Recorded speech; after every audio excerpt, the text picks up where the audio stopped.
If you're struggling with all of a sudden your dog doesn't want to walk on leash, then we want to consider a few things. Overall health of your dog. Does your dog suddenly have any health problems that arise that maybe would stop them from wanting to go on walks? So we really want to take a look and make sure that they are overall in good health before we also look at anything behaviorally. Because sometimes when sudden behavior changes like this happen, there could be an underlying health issue that we want to address.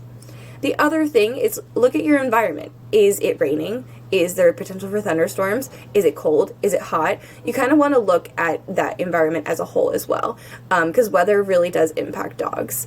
The other thing about environment is your dog suddenly not wanting to walk when there's more sounds, when it's busier? So maybe you're walking them at night rather than maybe earlier in the morning when traffic may be lighter. You also want to take a look at, is the area new to them?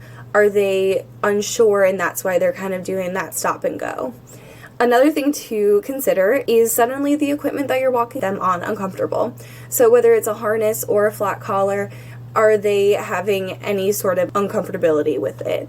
So do you need to try a different harness? Do you need to not use a harness and work with them more on the flat collar?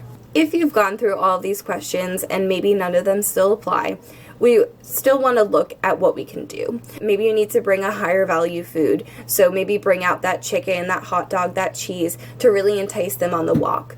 Sometimes using a cue like "let's go" can also help encourage the dog to walk. If they hear that cue and they know that they're going to get some treat at the end of that, then that can start to encourage the walking behavior. But really want to take a look at health and the environment as a whole, especially if we start to see a sudden change of behavior.